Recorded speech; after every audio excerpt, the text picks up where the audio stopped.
Welcome, fans of the Justice League universe. My name is Sam. This podcast analyzes the Warner Brothers films that are part of the Justice League universe. It is written by myself, with Alessandro Maniscalco, Rebecca Johnson, Sydney, and Nick Begovich. You can find us all on Twitter, and you can also follow the show at JLU Podcasts. In this episode, we are going to cover Scene 2 of Justice League, which is Batman's first scene in the movie. We see him catch a burglar and then a parademon above Gotham City. So this is the movie's introduction to Batman. And within the first 4 scenes, we will get a reintroduction to the Trinity. We had Superman, now Batman, and then Wonder Woman. These 3 are clearly the basis, and then the new characters are added in later: Aquaman, The Flash, and Cyborg. The film is pretty well constructed in that regard, as we'll cover when we go through those scenes. But speaking of Superman, we already got the reminder about him in the last scene. And before going forward, we have 2 more quick thoughts about that Scene 1 cell phone footage.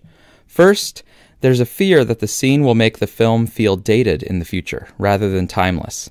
This is always a risk when you try to do something directly rooted in today's technology, or the current fads of media use.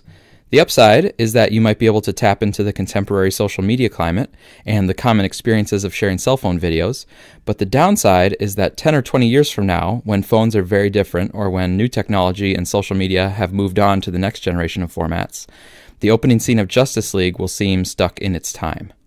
This contrasts with smooth dolly shots and rich cinematography, which are more likely to remain timeless.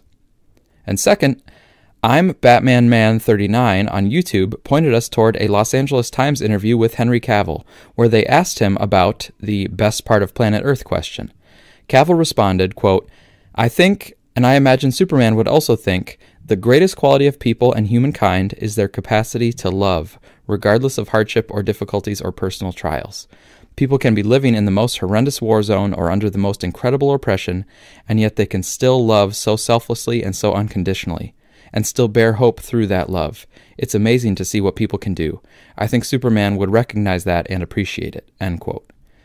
So we talked about this question about the best part of planet Earth in the last episode, and we mentioned a few possible answers, focusing particularly on the idea of humanity as the best part, in Superman's view. Cavill's answer includes the idea of humanity, but it adds the extra details about humanity's resilience and ability to hope and love even in dark times. It's fitting, too, that after the cell phone footage was shot, Superman himself had to go through dark times, largely at the hands of humanity. But even though he was challenged, he maintained a connection to love and hope, which gave him the strength to sacrifice. So when he returns in Justice League, he has walked fully through that path and was able to himself live out that which he appreciates most about humanity.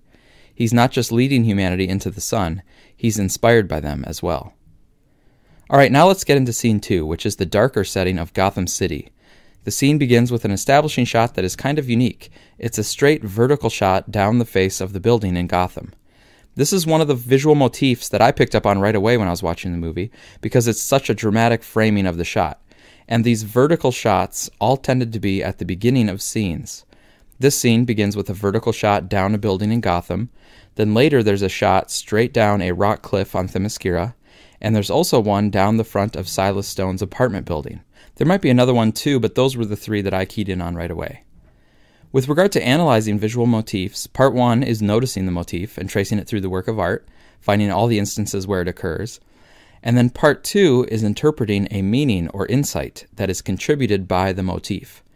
Films do not always have that second part, the meaningful interpretation, but I always appreciate them more when they have both parts. And we're happy to say that in the case of the sharp vertical edges, we think this visual motif does have a meaning. We see this motif as being related to the theme of isolation. Cliffs and walls are boundaries, and each time they are visually emphasized, it's reinforcing the idea of separation and isolation of people in Justice League. Gotham, Batman is isolated, not yet part of a team. Themyscira, the Amazons are separated from the rest of the world, making them vulnerable to Steppenwolf's attack. Stone's apartment, there's Vic's isolation, but more generally there's the isolation of people in densely packed cities. They can't possibly get to know all their neighbors, and in fact, we often try to live in ways where we stay out of each other's business. The privacy is nice, but it's also isolating. In modern society, we are often alone, even when we're surrounded by millions of people. But we're getting a bit ahead of ourselves, so right now in Scene 2, all we need to do is mark the first instance of this visual motif, and we'll comment on it more as it comes up later. Once the camera pans up to the rooftop, we see a pigeon cage, as is often associated with New York City. And by the way, pigeons have been used as a visual motif in the past. The movie On the Waterfront uses rooftop pigeons as a symbol for the longshoreman, and Terry's dilemma of balancing loyalty with justice. In Justice League, our eye doesn't stay on the pigeons very long because we are also shown some old newspapers, and a headline stands out: Superman is dead. This contrasts with the previous scene where we saw Superman alive, and it also places this film very clearly in the post-BVS continuity. That Superman is dead will be emphasized again before the end of the scene. The ragged newspapers and the pigeons walking over them in a dark nighttime scene where a criminal is about to emerge, it also all sends the message of the general decay and crappiness of the world. That negativity since Superman's death will be shown in several ways throughout Act 1. When we get the home release of Justice League, we might be able to pull more information off the newspapers, but even watching it in theaters, it's easy to make out the Janus building sign that's clearly visible. This is a connection to the Black Mask character from Batman comic book stories. Black Mask's parents owned a company called Janus Cosmetics, so perhaps this is a hint that it is indeed true that David Ayer is using Black Mask for his Gotham City Sirens script, as he hinted with a tweet last spring. Speaking of which, Gotham City Sirens was not explicitly included in Warner Brothers' announced lineup, but that doesn't mean the movie's been scrapped. It just means that they may not be emphasizing it up front for the moment. And David Ayer did say that Gotham City Sirens is still in development. The films that were explicitly mentioned recently as part of the slate for Warner Brothers were Aquaman, the Wonder Woman sequel, Shazam, Flashpoint, Batman, Batgirl, Suicide Squad 2, Justice League Dark, and Green Lantern Corps. So even though this list doesn't have everything you may have been looking for, it still shows that there's a bright future for the Justice League universe post-Justice League. But getting back to Scene 2, it not only has clear continuity with regard to Superman being dead, but it also picks up directly with where Bruce Wayne left off at the end of Batman v Superman. At the end of that movie, Bruce was very aware of the looming threat thanks to his visions and Lex Luthor's cryptic warning. And so Bruce wanted to gather people together to be prepared in Superman's absence. He talked to Diana about this at the cemetery at the end of BVS, and now, here in Scene 2 of Justice League, we see that he's actively trying to figure out what the nature of the new threat is.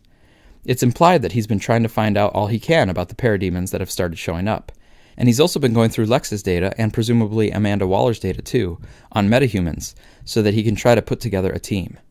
In other words, Bruce has been busy between movies, and he is trying to live up to his promise to Superman, that he won't fail him in death. As stated in the Art of the Film book for Justice League starts shortly after the passing of Superman, with Bruce and Diana trying to put together a team. We see Bruce find inspiration in the sacrifice Superman made. It renews his faith in humanity. And in the Justice League Official Collector's Edition book, Ben Affleck described it as follows, quote, Bruce was feeling fearful at the end of Batman v Superman, from Luthor's warning that a bell had been rung. He was worrying that there was some kind of attack coming, so he's decided to gather together as many metahumans as he possibly can. Where we left things, he was in the early stages of building a team. He was starting to research. This movie begins with Bruce trying to find these superhumans that he believes are out there. He is actively recruiting, end quote. Another nice link to BVS and to many comic books is having Batman first appear in a reflection or as a shadow, and then in person. In BVS, there was the reflection in the museum at the Sword of Alexander, and here you see Batman in the reflection of the glass before the burglar notices him. And then we cut to a straight-on shot of Batman perched on the side of the building. Alessandro thought this shot looked a bit fake, but it didn't bother me, though it may have been a bit flat in terms of its composition. I do think it's a very Gotham-esque way to have him introduced in the movie. He's right there in amidst the Gotham City buildings. The burglar also seems to be afraid of Batman, which is a fitting reaction for the Dark Knight. The burglar drops his loot, and then he has a bit of a cat and mouse with Batman. Overall, with this action sequence and the set design here, we thought that it almost felt more like the Tim Burton era of Batman. Obviously, the actor and the Batman costume are the modern version, but several things gave us a sense of Burton. The set looks more like a soundstage, kind of like the Tim Burton movies that consistently felt like they were in a movie studio rather than a real city, at least to me. The neon backlit signs, Batman's leaping flip, and the surreal physics of the scene, the wooden water tower and the leak gag, plus the music, all contributed to a bit of a Burton feel. Now, we're not saying this is necessarily bad, we're just saying that elements of this scene seem to us to be a bit inconsistent with Batman v Superman, and even some Batman elements later in the same movie. Speaking of the criminal shooting the water tower, it is kind of like the water tower urinates on him. Homage at Prime Earth Mook connected this to Warner Brothers, a film studio that has a water tower as its icon, because of the famous water tower in the middle of its Hollywood studio lots. So in a sense, this might be symbolic of WB interfering with and somewhat desecrating the creative process of the filmmakers. In our opinion, the water tower and the shot of the water stream hitting the guy were very deliberate, so Homage is not crazy for thinking about this angle. But in our view, WB's interference was not malicious. When they interfered, they're trying to do what they think is best for the movie. Although yes, it may sometimes differ from what Zack Snyder or Chris Terrio would do if left completely to their own devices. And what WB did may differ from what some fans wanted, but WB was trying to be helpful, even if they were targeting someone other than yourself, or even if it didn't work out as well as even WB had hoped. Another thing about the unlikely precision of the water tower leak right on the guy's face is that it gives us a hint that there will be some exaggerated or inaccurate laws of physics here. This is a departure from the prior films in the Dawn of Justice trilogy, and the other main moment where the physics were unrealistic, in our opinion, was when the burglar was extended out horizontally over the edge of the building. Even if Batman was strong enough to hold him at that horizontal angle, which would be incredibly hard, there's still no way that the criminal's toes would be strong enough to hold that position himself. This distracts me every time I see it, but I should say that not all of our contributors view it this way. Some of us are fine with it and think it's plausible physically, and also one redeeming perspective to take here is to view this horizontal moment as an homage to Batman 66, where they often had scenes of people walking up the sides of buildings horizontally. If the filmmakers knew they were breaking the rules of physics, but they explicitly talked among themselves about this being an homage to the old TV show, then I can definitely give them credit for that. The sidewalking on a building is pretty iconic from that show. It's kind of funny, actually, because this scene makes me think of 3 different versions of Batman at different points. There's the Batman 66 I just mentioned. The flip definitely seems like a Burton Keaton type of Batman action move. But the shot where Batman swings around onto the side of the water tower, the fluidity of motion there really seems like Batman from BVS. And the suit, of course, still looks really good carrying forward from BVS. Once Batman defeats the burglar, tying him up and dangling him over the edge, it brings us to the main plot element of this scene. The man asks, "What do you want from me?" And Batman answers, "Fear." This is very fitting for Batman, a character who is known for using fear as a weapon against the criminal underbelly of Gotham. And in Justice League, fear will take on extra meaning because of the fact that parademons are drawn to it. As Batman says, they can smell it. Fear also connects to one of the major themes that we identified in our first analysis episode, that fear is not as powerful a motivator as inspiration. The theme, of course, isn't clear yet. We're only in scene 2. It'll be developed throughout the rest of the movie. But this scene is an early and clear indication that we should be on the lookout for fear as a conceptual idea in the film. As the man hangs over the edge, Batman checks some sort of device on his arm to see if the parademon is approaching. And then at just the right moment, Batman pulls the burglar back and jumps onto the parademon. This is a cool Batman moment, not only because of the precise physicality, but also because it suggests a lot of detective work and preparation beforehand. This moment is also a very memorable introduction to the parademons. And as Batman flies out now over the rooftops of Gotham, it seems as though this scene overall was inspired by Justice League Origin by Geoff Johns and Jim Lee, the Justice League reboot comic that was part of the New 52 in 2011. That comic book story also started right away with Batman pursuing a parademon on the rooftops, and the parademon ends up exploding. And all of that was a preamble to an invasion from Apocalypse, just like in the Justice League film, although the graphic novel uses Darkseid rather than Steppenwolf as the main villain. We mentioned that this scene starts the fear thread, but this is also the beginning of the sonic emitter thread. The parademon hears a particular siren sound and reacts very strongly to it. Batman takes note, and that sound will come up again later in the film. There will be a couple reminders about it, and then a big payoff in the Ukrainian fight scene at the end. We get some action between Batman and the parademon, and a Boba Fett-style moment where Batman stops his slide with his gauntlets. He uses some trademark Batman gadgets, and eventually gets the parademon trapped against a wall, which gives the audience a chance to look at it pretty clearly. We get the sense that they are somewhat mindless monsters, or like big insects, and so we don't need to empathize with them too much, which makes them good fodder for fight scenes later in the movie. And then the parademon explodes, and we see the green alien blood goo, and there is left on the wall a picture of 3 squares. Later on, we'll find out that these represent the 3 motherboxes from the planet of Apocalypse, but what we won't find out is how or why these 3 squares appeared from an exploding parademon. Yes, the motherboxes created the parademons, but why would his self-destruction leave these 3 squares?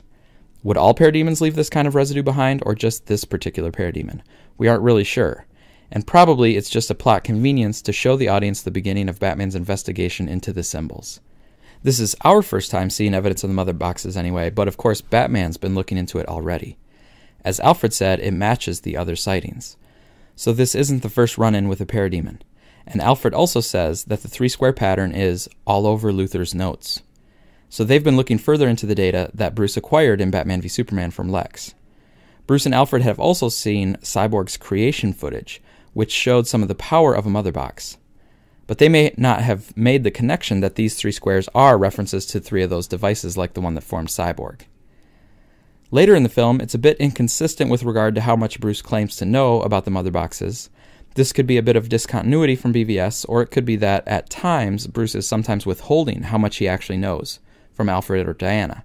He has done something like that before, after all, such as when he was holding back information about the kryptonite from Alfred and BVS. As far as Lex was concerned, we won't see him in the movie proper, but we can presume that he was trying to learn more about the motherboxes after seeing the Star Labs footage, and he may have even asked the scout ship for information on them. This also means Lex could have known who Steppenwolf was before discovering the motherbox transmission the night Superman died. Because some of this happened after Bruce stole Lex's files at the gala, it means Bruce has been gathering more information since then. He could have stolen info from the FBI or other government agencies, and we know he got some additional info from Amanda Waller at the end of Suicide Squad. Although Bruce has a lot of info, he doesn't know everything. That's why Diana will have to explain more to him later by the lake.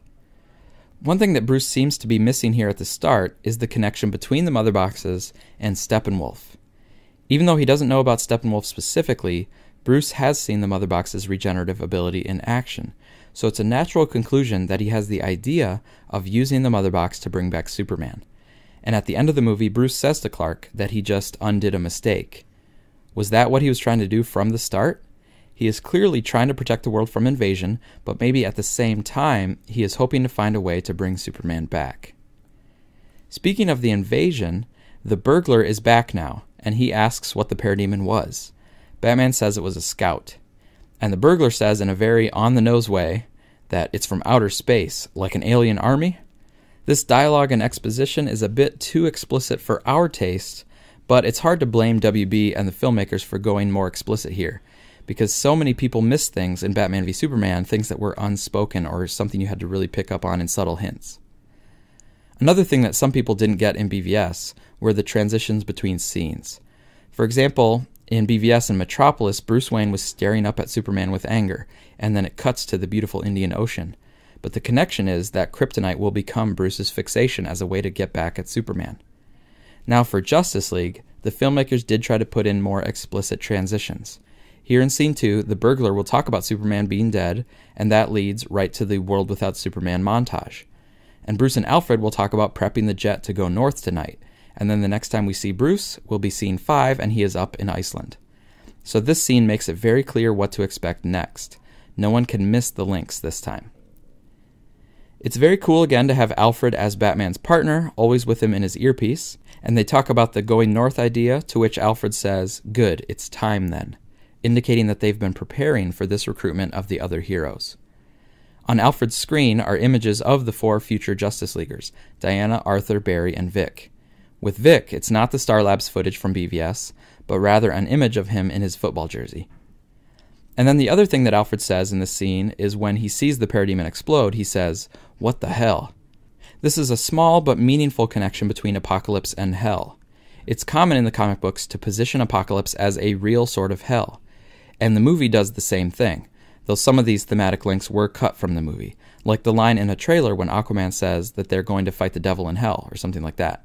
But even in the theatrical version of the movie, there's a clear notion that the Parademons are like demons, and Steppenwolf is like a devil character trying to bring hell to Earth. The final dialogue in the scene is right before Batman jumps off the building back down to the Gotham streets. The Burglar calls out to him, "It's because they know he's dead, right? Superman, where does that leave us?" So again, the Burglar's lines are a bit on the nose.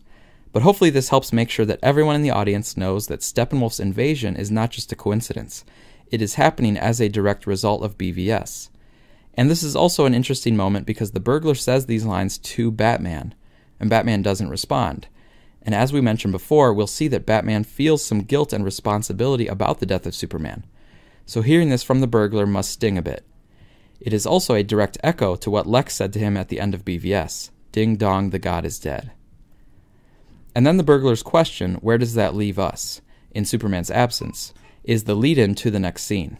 It's also a driving question for Act 1 overall, because part of why the League needs to come together is because the world is left without Superman. So the idea behind the burglar's lines here are very clear, but the nagging questions that we have are, 1, how is the burglar back here with Batman after Batman flew around with the Parademon? And 2, why does Batman just leave him on the roof? These aren't that important, but they did cross our minds and distracted us a bit from the scene. The simplest explanations are probably just that, for one, Batman happened to fly right back to the same building that he was on before. And for 2, either Batman will call the police off screen, or maybe he's just not that concerned with a petty criminal because he has a much larger global threat to deal with. Furthermore, in a Men's Fitness interview with Holt McCallany, the actor playing the criminal, he revealed that there was originally more to this scene that didn't make the final cut, so they were cutting things even from the reshot scenes. So there may have been some explanation as to why Batman just left him there in the extra footage. The interview also mentions that this scene was originally meant to be more comedic, but the studio stepped in to discourage that. The addition of this scene before the montage in Scene 3 does make some good sense. It gives us a clear Batman scene in Gotham, and this way, by Scene 4, they've clearly established, like we said at the beginning of the episode, Superman, Batman, and Wonder Woman as the Trinity for the Justice League. And this scene was very Gotham-esque, and one can even view this scene as Batman using the city to his advantage.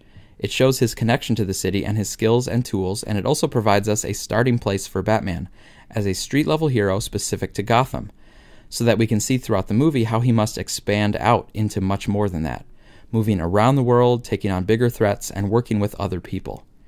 Without this scene, he would just be going right into that latter part of the arc, without establishing the starting point of the arc. So even though we have some quibbles with the scene, and we can talk about in our next episode about whether the World Without Superman montage should have been first, to continue the pattern of Zack Snyder opening scenes, we can definitely see the purpose of this Batman scene. That is our analysis of Scene 2, and it clearly emphasizes the 3 boxes that will be the focus of Bruce's detective work for the first portion of the movie. We, of course, know that these are motherboxes from the planet of Apocalypse, but Bruce hasn't figured out exactly what they mean yet. But on the topic of motherboxes, we wanted to make a few additional comments. Motherboxes in the movie, while having characteristics of motherboxes in the comics, such as the ability to regenerate hosts, seem to have similarities to the Fatherbox as well. Fatherbox was in Grant Morrison's Seven Soldiers storyline as one of the 7 treasures left on Earth by the New Gods, similar to how the Motherboxes were left on Earth in the film. This is interesting in that it connects to the movie Seven Samurai, early promos that read Unite the Seven, and Snyder's own words about Batman having to, quote, go out and find these 7 samurai, as each character in the Seven Soldiers story undergoes their own trials and tribulations, leading them to a final battle which they each contribute to. Although similar to Motherboxes in some of its abilities, Fatherbox is of apocalyptian origin instead of New Genesis. And producer Charles Roven mentioned in the Art of the Film book that, quote, the Motherboxes in the movie were created on Steppenwolf's home planet, end quote. The design of the Motherboxes in the movie also have a similar design to the Fatherbox. The Fatherbox is formed by combining 2 magic die. While they are not combining dice in the movie, the idea of combining the Motherboxes to form the Unity does seem to be borrowed from this concept of the Fatherbox in the comic book story. Additionally, the Motherboxes appear to be sentient, in that they act independently at times and communicate with Steppenwolf, who speaks to them. They created Cyborg and reached out to Steppenwolf after Superman died. While Steppenwolf and his army of Parademons are certainly a threat to the planet, the larger threat is the Unity facilitated by Steppenwolf. The Unity turns the planet's life into Parademons, stripping them of their humanity and free will, and perhaps their soul, and turns the planet into an apocalyptian world as explained by Diana in the movie. This sounds very similar to the anti-life equation, which in the comics is a formula for total control over the minds of sentient beings. So a big question is why the Motherboxes didn't summon Steppenwolf before Superman even arrived on Earth. especially if he was the whole reason Steppenwolf wasn't called sooner. After all, the Motherboxes have been on the planet for 30,000 years, and if they needed a window where Superman wasn't there as a protector, they had a large window open before Superman even arrived, before the New Age of Heroes. Well, maybe the Motherboxes were waiting for terror and division to reign, as Steppenwolf explained.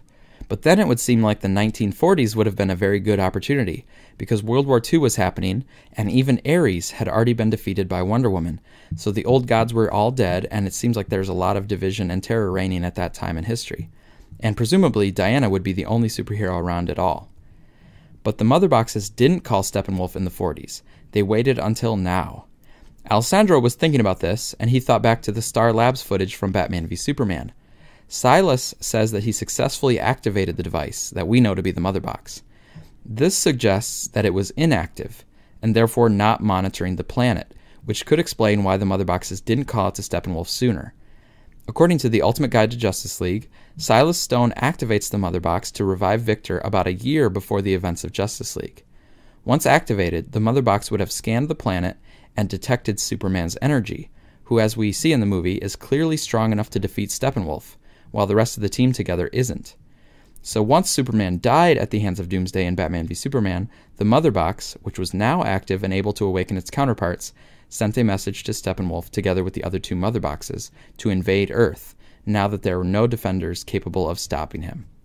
Worth noting, according to the supplemental Man of Steel prequel comic, the scout ship was co-piloted by Kara Zor-El, aka Supergirl. Given that the Motherbox presumably informed Steppenwolf there were no Kryptonians on Earth to defend it, we can assume that neither Supergirl nor any other Kryptonian sleeper cells are currently on the planet. There is, of course, more to say about the Motherboxes, and we'll address things as they come up in our scene-by-scene analysis, but that's it for now. Thanks for listening, and be sure to check out the Suicide Squadcast for DC-related news, and also keep an eye out for more new content from Man of Steel Answers.